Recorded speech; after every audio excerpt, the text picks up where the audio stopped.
All right, now OJ coming home now, okay? Okay, it is what it is. OJ coming home in October. And OJ deserved to come home. OJ 70 years old. Okay? Now, white people, I want to help to bring you some closure before October. Okay? Because we're not about to go back into the 90s or what happened damn near 30 years ago. We're not, in terms of the tension. We know it's a lot of things going on right now trying to start a race war. You got these agents out here. You can't tell me Kaepernick ain't an agent. You can't tell me he is not an agent. Are you kidding me? Please. And your fucking hair looks ridiculous. And you do need to cut that shit because it look dumb. And the only reason why you walk around here nappy headed like that is because you want to look black. Because without your hair all over your head, you look like a Middle Easterner or something like that. You don't want to be mistaken. You want people to know you black. And you want to be well known. See? So, all this whole Kaepernick shit, Kaepernick's full of shit. That's what Kaepernick is. Because let me tell you why. Because if Kaepernick was really about what he's claiming that he's about, he wouldn't still be looking for a job at the NFL. Based on, I'm trying to take a stand, you let these other people do X, Y, and Z, whatever their rationale is, you know, but you don't want me hired. Nobody wants to give me a job. Well, you shouldn't want to work for them anyway, because basically what you're saying is that the NFL is racist. That's what you're saying. So how are you saying the NFL is racist, but then you want to work for them at the same time? How does that not make you a coon, but then Michael Vick is a coon for telling you what to do to get you a job? This is why people don't bother want to tell y'all shit. Okay? Now, what Kaepernick, we're going to get to OJ, that's why we on football. Kaepernick, what you should have done, since the NFL helps to bring awareness to domestic violence about women. The NFL is now trying to bring awareness to the plight of the LGBTQIA community. Okay? The NFL does breast cancer awareness very well. So maybe you and some other players of different races who support your cause should have approached your team or should have approached the NFL to do something organized in a way and made the NFL say behind closed doors, let them discuss with you what they were willing and not willing to do. You cannot say, I'm going to use your airtime to promote what I want to promote, whether you like it or not, and then be mad when they say, I feel like that's a distraction. They could very well agree with everything you're saying and still feel like it is a distraction.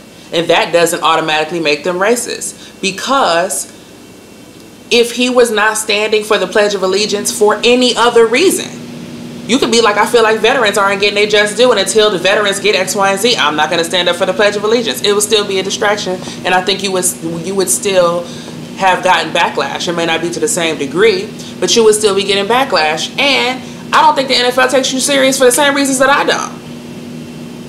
Like, let's not act like the NFL does not do business with black people.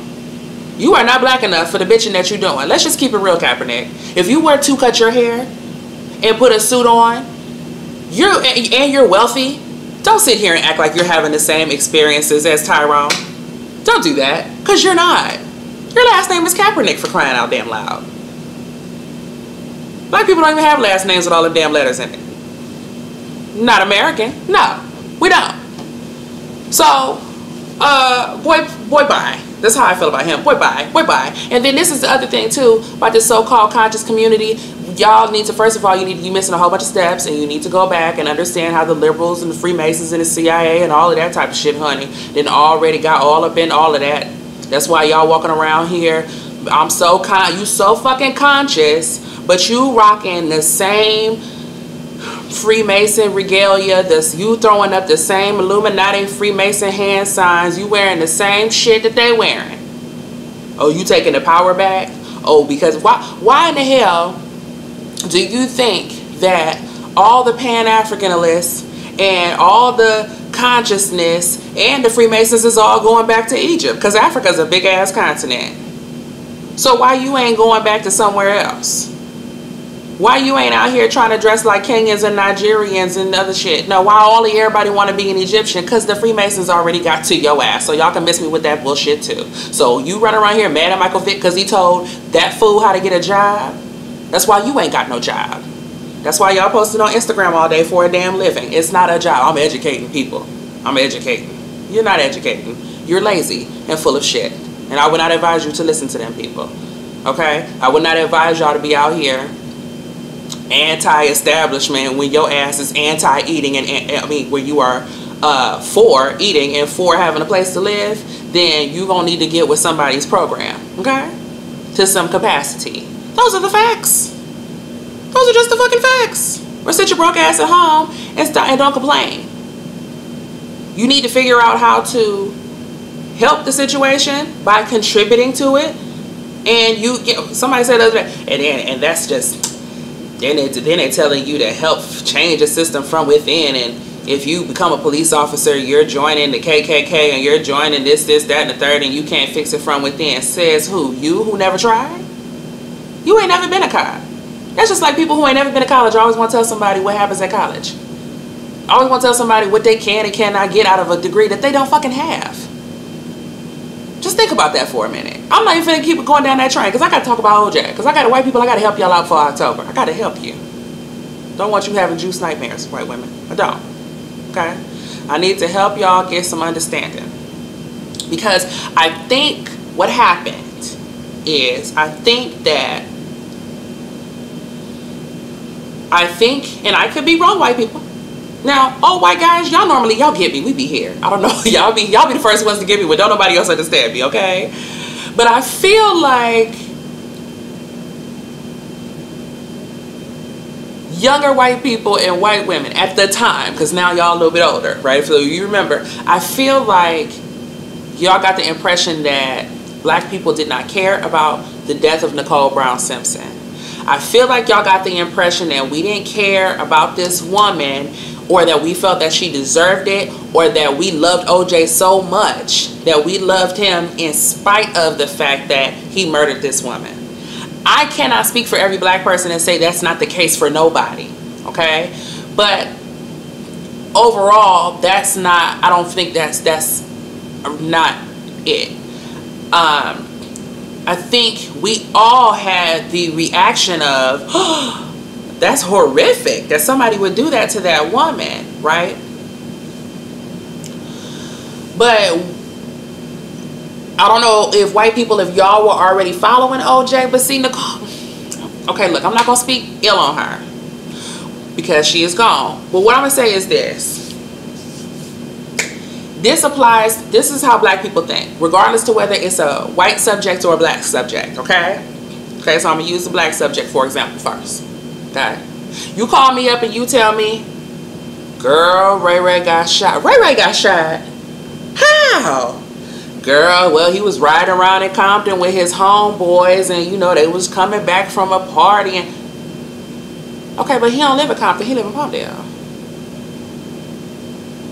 Okay, well, what is it? Okay, well, okay, so the way our brain works, because we're desensitized to violence, because it's so much going on in our community all the time, we feel like we don't have the energy for people who are looking for trouble, or who are going out of their way, who put themselves in situations to have a certain result that could have been avoided simply by them just not doing shit they ain't had no business doing. Okay, so for example, and I feel like I can speak to this because of my vantage point. I lived in the hood and I went to school in the suburbs with white people. Okay, now white people in the suburbs watching the news and seeing these horrific things going on, it's like, oh my God, right? Well, I've come outside before and seen dead bodies in the middle of the street. They had a shootout and the police came and finished them off, and they hadn't scraped them up yet. And I had to go to school, so I got my car, went to school. I got the car, went to school. Okay? So my reaction to so-and-so got shot that I don't know, that ain't on my block, that I don't have to see it at all, is going to be totally different from your response when you're not being exposed to violence or criminality at all. You hearing about people getting robbed, you hearing about people getting shot, you hearing about people getting stabbed on the news, but the helicopter is over my house at night, rattling my house, and the damn perpetrator is trying to hop my fence. One time the police had to replace my grandmother's fence because the perp hopped the fence. The cop tried to hop the fence and he ain't make it, and he landed on the fence and bent it all up, and so they fixed it, right? They run through my damn yard. See? So any news that's on the news and not on my block in the shit, it ain't really even news. I don't know these people. Okay? Because we got too much other stuff to worry about. And you do become desensitized to it. So this is how black folks think. And I'm just gonna keep it 1,000% real without being disrespectful to that woman. Okay? She made poor decisions as a young woman. Number one, messing with somebody who was married. Now, way we look at it is this. If you wake up, or you born a white woman in America, you got some decent parents, you live in a decent neighborhood, there's no reason for you to end up in these type of situations. I mean, you would literally have to go out of your way to end up in certain situations. And it's not a matter of us saying that you deserve it. It's just we don't have the capacity because of the trauma and the shit going on in our community and all the stuff we got going on with our own immediate family. We don't have the capacity to fully empathize. We can't wrap our minds around people looking for trouble. She had no business. And a lot of times too, when it comes to interracial dating, white girls, y'all think we hating on y'all because we don't like white women. Oh no, it don't be about that. It don't have shit to do with you. We be looking at you like, you cannot handle what he is trying to, where he wants to take you. You know what I mean? Like, I wouldn't deal with him because that guy is scary, and maybe you're not picking up on the context clues of what the type of person, what type of individual he is. He can fool you because you don't know no better, because maybe you don't have as much to compare it to. You know what I'm saying? I had a client one time, she was sitting there, came in with her boyfriend, and he was white. They both of them were white, but I just knew something was wrong because she was like really well spoken and put together, and I could tell he looked like he was trapping. And I'm like, what's your address where you guys stand? And she gave me a number street. And I was like, okay, you don't need to live on number street nowhere in America. Where are you really supposed to be? And then I got the story of how she left her parents to end up with him. And she was in a bad situation, and she was being taken advantage of, and she didn't know how to get out of it, and she wanted to go home. You know, with her getting hot, she got hooked up with the wrong character. It happens to young women all the time. Okay, but him being married is like, and way older than your ass, those should already be red flags. Okay, the other thing is, just telling you what black people are assessing. Okay, so you young, you should be on somebody's college campus somewhere. Instead, you running around here with this married ass man, grown ass, old ass married ass man. On top of that, and then on top of that, your BFFs is Faye Resnick and Kris Jenner, who now we know even more about the type of bitch that Kris is. Faye Resnick comes out with a tell-all book after Nicole Brown Simpson passed away. She comes out with a tell-all book saying graphic things. I would be wrong if I repeated it, right? Look it up. It's there. It's all there. And Faye Resnick, though, is still BFFs with Kris Jenner. But hold up. Because you can't say O.J. Simpson around Kris Jenner. She is convinced he's a horrible he's a murderer. He murdered her friend, and she hates his guts. She wanted him to go in jail. I'm sure she's upset right now that he's getting parole. So then why would you be hanging out with the bitch, damn near 30 years later, still hanging out with the bitch who exposed all the dirty laundry of your murdered best friend? Why would you? See, I'm going in a totally different direction than you thought I was. It's not about me condemning Nicole, but what I want y'all to peep, is all the people who have come up off this OJ situation. All the people who are famous and who are household names right now. Now, you young kids who wasn't around back then, you might not know. But see, Harvey Levin and Nancy Grace and Geraldo and this bitch Kris Jenner and Faye Resnick be popping up on the Real Housewives of Beverly Hills. Even AC, who was OJ's friend, AC, because I can remember there's people who weren't even born then. That's like grown now. That's how long the shit was.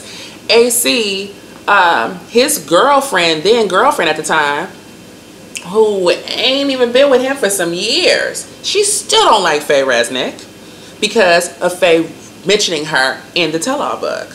But Kris Jenner is touting around town buying couches with this bitch. Now, back then, Faye Resnick was a light complexion black woman. Now, she is a white woman. You know, she's transracial, whatever. You know, live your life, do you, girlfriend. I'm just saying, if you get confused when you Google her, it is the same person, okay? Now, so the thing is, Chris, why are you hanging out with her? So I really feel like it's more to that. It's a whole lot more to the story. OJ is a very outspoken person. He did not shrink. He did not hide after any of these convictions. He was even he was very outspoken yesterday. And I cannot say without a shadow of a doubt that he didn't have anything to do with it. I honestly don't know what happened. However, and I'm no forensic scientist, I find it highly improbable that a man of his size would use such a tiny ass little puny weapon and need to use it so many times in order to get the job done. I have been on that street. I have worked in Brentwood and been in those neighborhoods. That ain't a place where you got time because you mad to hang out and take your time arguing, pissing on the sidewalk. You can't do shit over there without somebody seeing you. Whoever that was that wrote the N-word on LeBron's chain house, whatever the case it is, that was a teenager who lived in that neighborhood. Because unknown, unsuspected mofos walking around looking, so you can't look suspicious in Brentwood? What? Brentwood, the streets ain't even big enough for two cars, for like people to be parked and then like two cars pass each other. Brentwood ain't big enough for you to have a conversation on you can't have a conversation on your porch and everybody around you not hear you. So nobody got time to play games. So it was so gruesome, and there's a lot of stab wounds and stuff like that, and that is because the person who killed her was not experienced at killing people, and they wasn't sure when she was dead. And whoever it was not a very large person.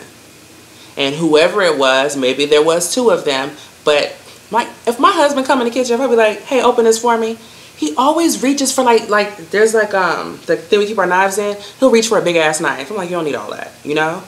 Why you didn't get a small bit? But that knife is not as big to him as it is to me, because he's bigger than me, right? So like a man is not gonna use a small tool, especially not a big ass. OJ Simpson doesn't need a small ass tool. So the best that anybody can convince me of is that he may have paid somebody else to do it, and then maybe showed up at the scene of the crime later. That's why his footprints is there. But you're not going to convince me that, no, that he needed to like hold her down and like, at his size, he could have really just hit her hard enough to knock her out unconscious. Like all the things that they're saying and all the struggle that obviously went on. We're talking about Ron Goldman and martial arts of all there ain't that much taekwondo in the world that could have helped him to fight off a mad ass, raging, big ass OJ Simpson. Wouldn't have been all that struggle. So that that part of the story, sorry y'all, we don't feel that way, okay?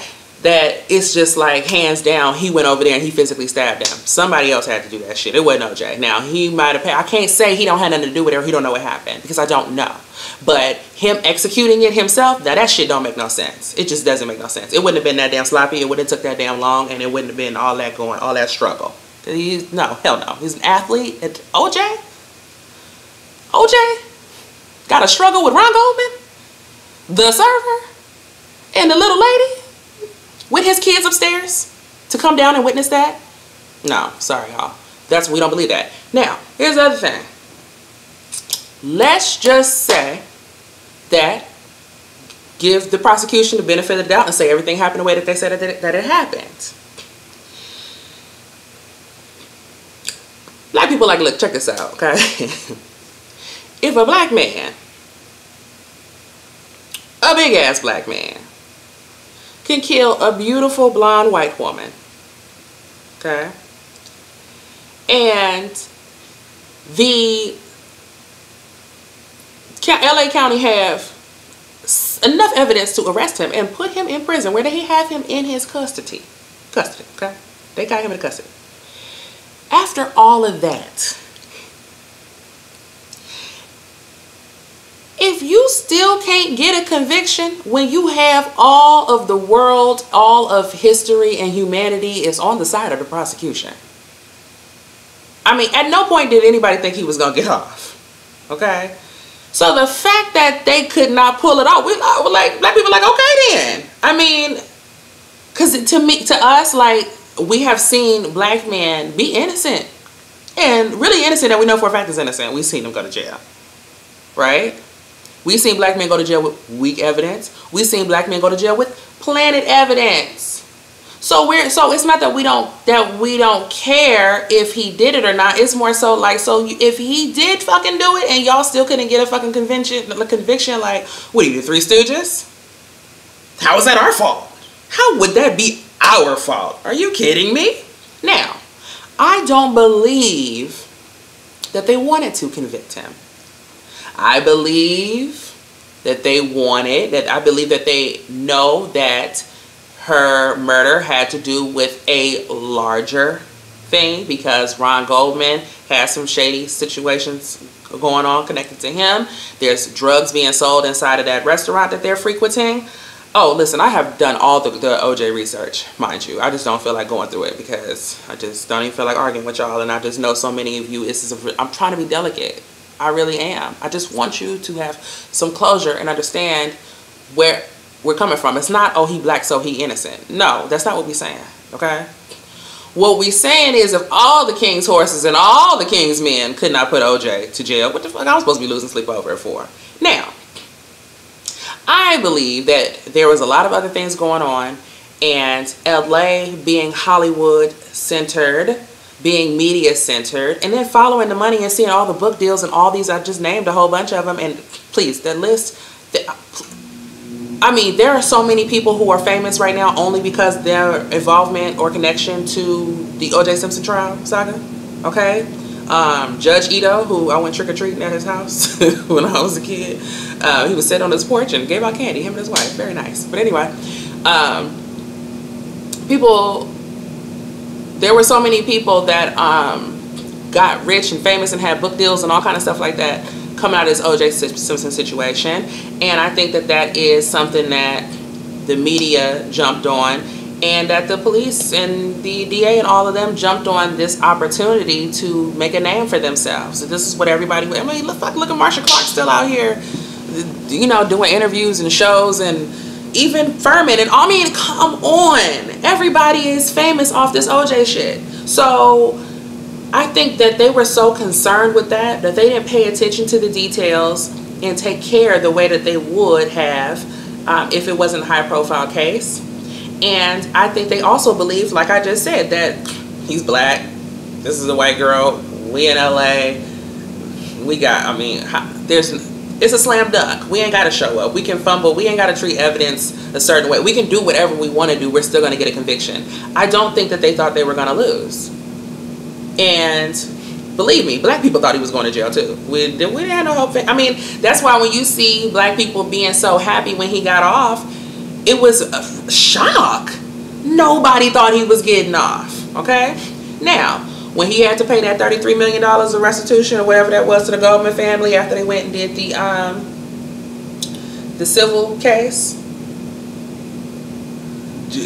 what did you hear? You didn't hear a peep. You know, you didn't really hear a peep, because it's just like, if you win, you win, you lose, you lose. Now, the situation with the memorabilia is something totally different. He shouldn't have went to jail for that shit because he didn't even have a gun. But karma and probably some other things, and then his attitude too when he went in front of that judge. The judge he went in front of does not play. He was very kind of like smug, and his attitude was real kind of shitty. So that's why she didn't have no mercy on him. And also, OJ does a lot of talking. He's gonna talk. He's not gonna come out here and be quiet. That's what he don't do. He's gonna talk. So that too, they probably wanted him to go sit down somewhere and be quiet. Okay. With all that being said, the man is 70 years old, and He looked pretty good. I mean, he looked healthy, like he been moisturizing and shit, got a shave and everything. But I'm just saying, like, I don't think anybody should feel like he got away. If he did do it or had something to do with it, I don't feel like anybody should feel like he got away with murder, because he didn't. His life has not been what it was before. Before, like, these kids don't even know fame these days. They be like Michael Vick and Colin Kaepernick and them. They ain't no, OJ famous, okay? He was already famous before the situation and all that stuff. Like, them people ain't famous, okay? Like, y'all don't even know fame. Like, because of social media and there's entertainment news on every channel, anybody can be famous for anything. It's so many famous people now, you can't even keep up, and they're telling you so much about everybody's life. There isn't the mystique that there used to be. So you might think these people are famous, like they're not really famous. Like, OJ was living the life, you know what I mean? And all that, people waiting on him, people, I mean, everywhere he goes, I mean, hell, it's probably easier to be in jail with other murderers than it is to try to go to a restaurant or go to the grocery store or go to the gas station with everybody looking at you like murderer. And if you in prison, it's like, if everybody a murderer or some type of thief or crook or whatever anyway, then nobody's judging you. So I don't think that anybody should feel like OJ got away with murder, because if he did do it or had something to do with it, he did not get away with it. And also, I believe in heaven and hell. And if he did do it, he damn sure going to hell with gasoline draws on. One-way ticket. Which is worse than any punishment that man can put on him. Okay? And for that reason, you know, it's not for y'all to worry about. But I've just automatically seen so much like tension yesterday about OJ being released from prison. And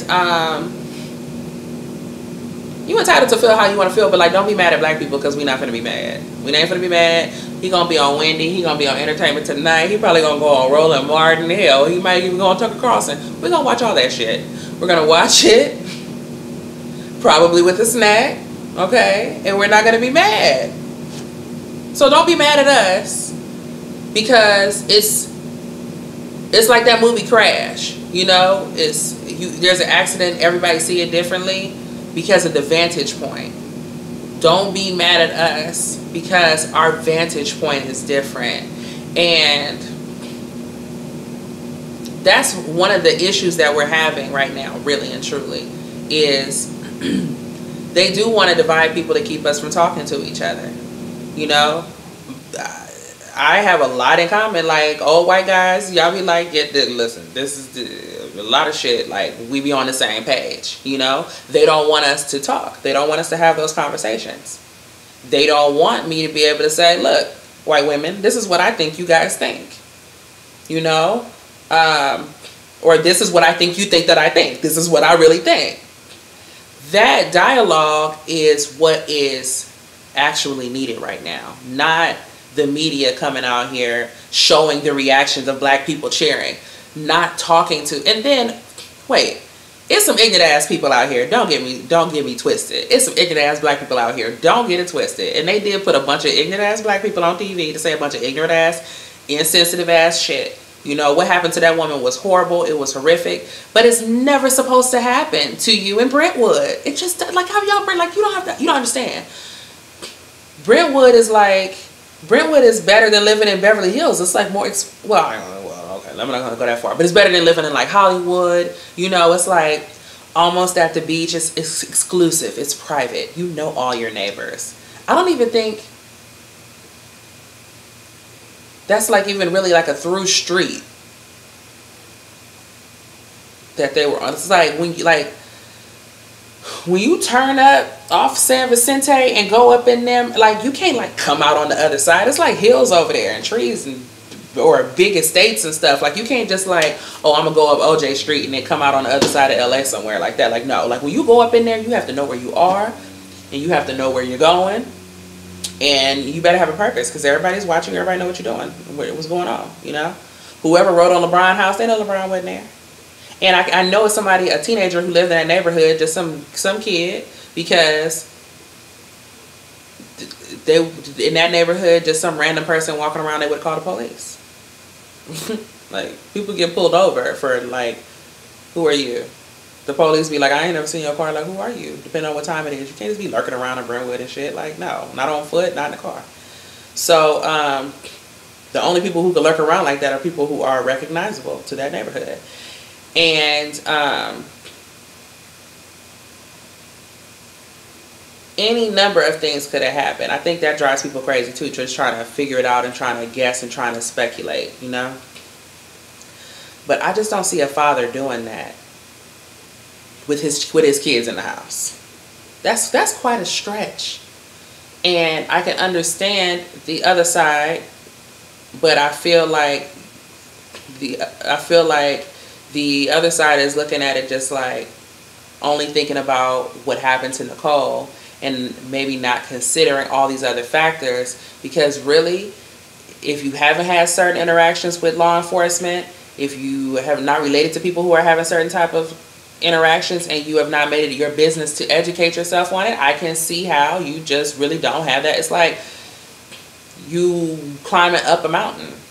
You can't see everything on the way up the mountain that you can see if you standing at the peak of the mountain. You know, vantage point makes a big ass difference. When it comes to law enforcement and how law enforcement operates, black people have a very unique vantage point on that, because of dealing with law enforcement all the time for trivial shit, you know, for trivial shit. So we know how petty that they can be. Now, and just as an aside, like when it comes to law enforcement, hell, somebody breaking my house, somebody try to do something to me, I'm gonna call the police. So I ain't gonna be out here like, we don't need no police, because I know damn well I'll call them if I have to. I wouldn't call them over like some, you know, domestic dispute, or, you know, just like arguing with somebody, some petty shit, because like honestly, half the stuff y'all be dialing 911 for is fucking unnecessary and ridiculous, you know. But if somebody broke in my home, or there was like some real damage or something, violence or something, or I saw somebody else getting hurt really bad or whatever, like you need to call the police. So we got to figure it out. Now, with that being said, I have been mishandled by police officers on multiple occasions. But the cops was black, so I don't know how to really argue with y'all on the shit, because it's always been some black cop talking to me like I'm his raggedy ass mama, and then I say some shit like nigga, I ain't your mama, what the fuck, I don't give, you know, because I got a mouth. So I know how this shit escalates real quick, you know, but it be black cops, so I can't just be like, oh, why, because he was racist, you know.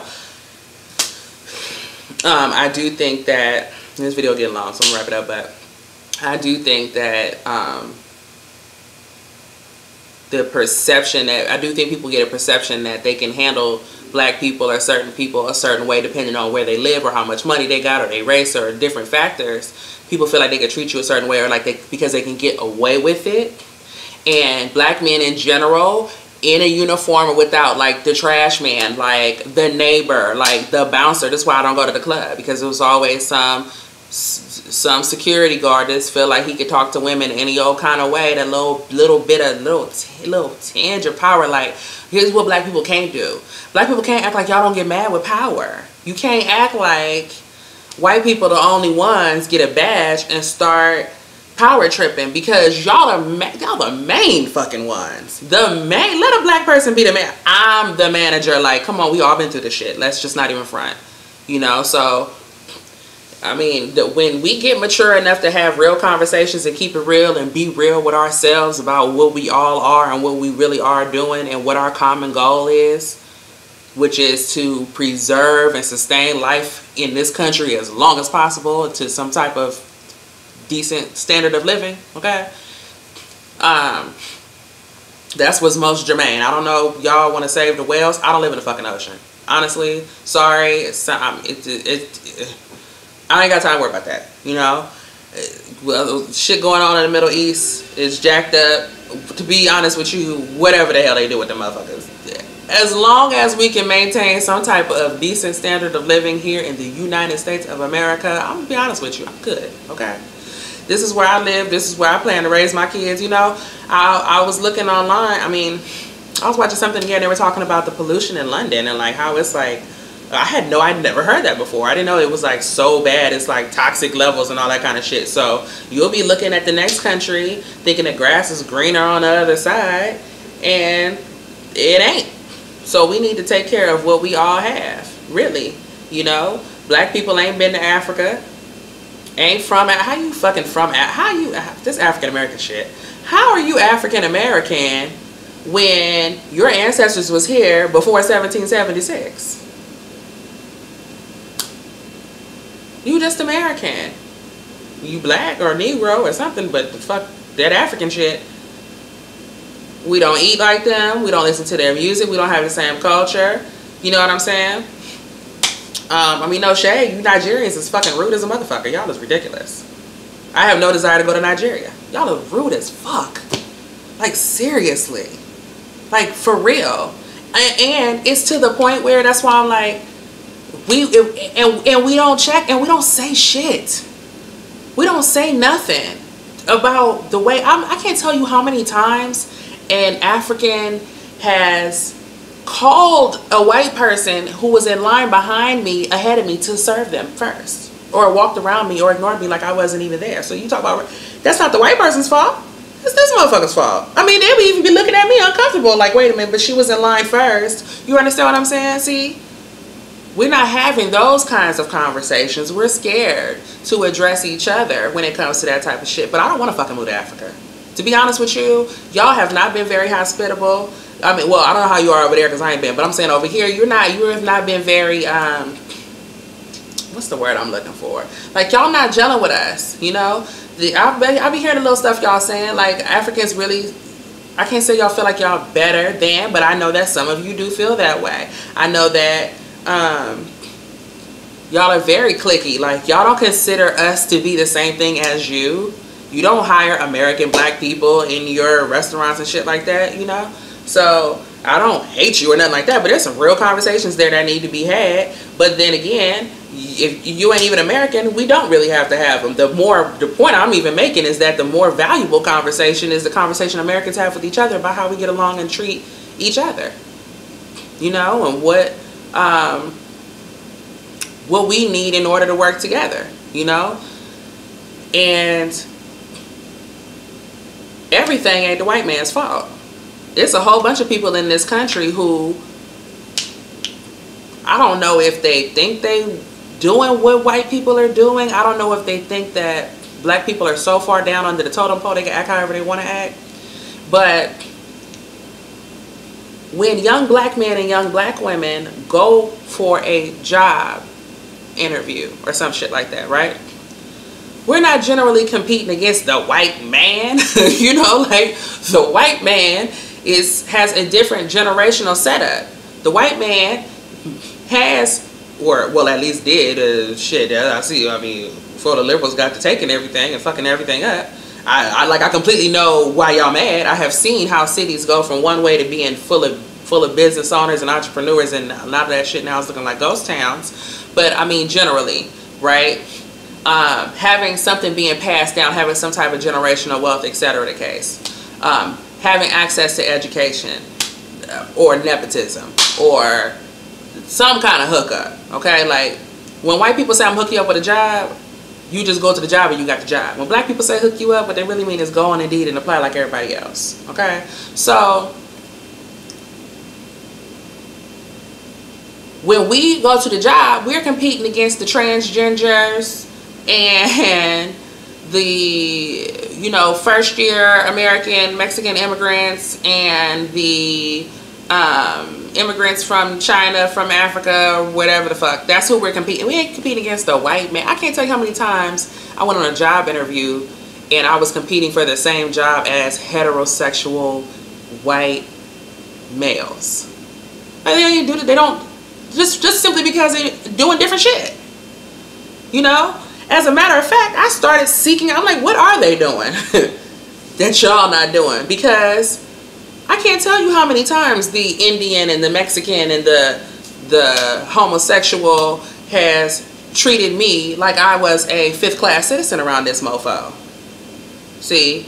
So those are the conversations that really need to be had in terms of race. And there is racism that's going on, but it's a whole lot. It's really complex. And I think the complexities and the nuances are not being addressed because we're not having a conversation with each other. We're allowing the media to have a conversation for us.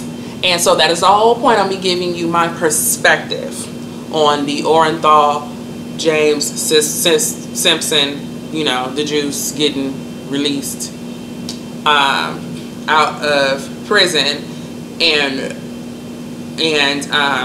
there are a lot of people who have changed their opinion since then, are now convinced that he did it. A lot of black people now are like convinced that he did it. There's a lot of black people who making jokes and that kind of shit since he's been out. Like Wendy Williams is one of them, who was making it like she's so sure he's the killer, but then noticed that once she realized that he was going to get out, she was like, now what if I had him on the show? See? So watch these motherfuckers, because they don't really, people won't really tell, like I'm telling you how I really feel, you know. People will tell you how they feel in a way that's politically correct, and that's not how they really feel, and that doesn't help you to gather a real understanding. So now if you're mad about my point of view as far as OJ is concerned, you're mad about my point of view, not about what you think my point of view is. Right? Does that make sense? And don't think that it's a coincidence that Freemason, Illuminati, Jay-Z, my 13th album, my twins born on June 13th at 5:13, all that shit. Don't think that the story of OJ's song is some kind of coincidence, okay? He's following pop culture, the news, and everything else, and he knew OJ Simpson was getting ready to get out of jail just like I did. He knew, and I knew, okay? And he probably got more inside Freemason, Illuminati information than the rest of us do, because he's a Mason. If you missed it, okay? So, and it's a lot of ritualistic stuff going on surrounding a lot of these artists and entertainers and that kind of shit. And hell, at the end of the day, we don't even know. Some of this stuff could be a hoax. We don't even know what's real and what's fake anymore. But don't think for 1 second that that's some kind of friggin' coincidence, okay? Him and that attention. I'm not in the mood. I don't have enough on my stomach right now to even go through dealing with the Carters, but that wasn't a coincidence. So yeah, so OJ getting out and we're all just gonna have to live with it, but let's not let that further divide us, because we have enough people trying to divide us, and we're trying to come together to make this America greater again, and I don't think we should allow that to be a distraction, okay? And don't be surprised when OJ come out here supporting Donald Trump too, because he is going to come out here. He's going to say he supports his president. He's going to say he loves Donald Trump. He's known him forever, and he's a wonderful guy. And it's going to make you feel real confused on the inside, okay? But I'm telling you now, before it happens, that that's what's going to happen, so you can prepare yourself, okay? All right. Till next time, peace.